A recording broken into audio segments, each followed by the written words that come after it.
ഇവളെ അല്ലല്ലോ എനിക്ക് കിട്ടേണ്ടിയിരുന്നത്, ഇവനെ അല്ലല്ലോ എനിക്ക് കിട്ടേണ്ടിയിരുന്നത്. അനേക കുടുംബ ജീവിതങ്ങൾക്കുള്ളിൽ ഭാര്യ ഭർത്താക്കന്മാർ തമ്മിൽ വഴക്കോ പിണക്കമോ തർക്കങ്ങളോ ഉണ്ടാകുമ്പോൾ പരസ്പരം അവർ പറയുന്ന ഒരു വാക്കാണ് ഞാൻ പറഞ്ഞത്. എന്താണത്?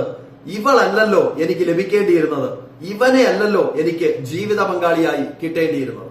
തിരുവചനം ശ്രമിക്കുന്ന പ്രിയ ദൈവജനമേ, ദൈവത്തിന്റെ വചനം ഇതിനെക്കുറിച്ച് എന്താണ് പറയുന്നത്? ഉൽപ്പത്തി പുസ്തകം 2-ാം അധ്യായം അതിന്റെ 18-ാമത്തെ വാക്യത്തിൽ ഇപ്രകാരം പറയുക: മനുഷ്യൻ ഏകനായിരിക്കുന്നത് നന്നല്ല എന്ന് കണ്ട് ദൈവം അവന് തക്കതായ ഒരു തുണയെ ഉണ്ടാക്കി കൊടുത്തു. ഇവിടെ വേദപുസ്തകത്തിൽ പറയുക തക്കതായ ഒരു തുണയെ ഉണ്ടാക്കി കൊടുത്തു. തമിഴ് ബൈബിളിനകത്ത് അത് ഇപ്രകാരമാണ് പറഞ്ഞിരിക്കുന്നത്: ചേർന്ന തുണയെ ഉണ്ടാക്കി കൊടുത്തു. പ്രിയ സഹോദരങ്ങളെ, ഇവനല്ല ഇവളല്ല എനിക്ക് ലഭിക്കേണ്ടിയിരുന്നത് എന്ന് പറഞ്ഞ് നീ പരിതപിക്കുമ്പോൾ ദൈവത്തിന്റെ വചനം പറയുക നിനക്ക് ചേർന്ന ഒരു തുണയെയാണ് ദൈവം നിനക്ക് തന്നേക്കുന്നത്.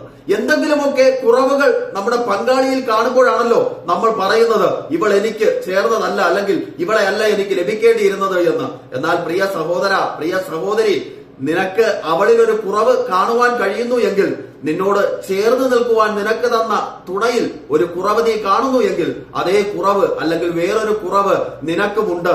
കുറവുള്ളത് കൊണ്ടാ കുറവുള്ള ഒന്നിനെ നിനക്ക് കിട്ടിയതെന്ന് തിരിച്ചറിഞ്ഞ്, ഇതാണ് എനിക്ക് ചേർന്നത് എന്ന് തിരിച്ചറിഞ്ഞ്, ഇത് ദൈവം തന്നതാണെന്ന് തിരിച്ചറിഞ്ഞ്, കുറവുകളും ബലഹീനതകളും ഉണ്ടെങ്കിലും പ്രാർത്ഥിച്ച് ദൈവത്തിൽ ആശ്രയിച്ച് മുന്നോട്ട് പോകുന്നു എങ്കിൽ അനുഗ്രഹിക്കപ്പെട്ട ഒരു കുടുംബജീവിതം നിങ്ങൾക്ക് സാധ്യമായി തീരും. അതിന് കർത്താവ് നിങ്ങളെ സഹായിക്കുമാറാകട്ടെ.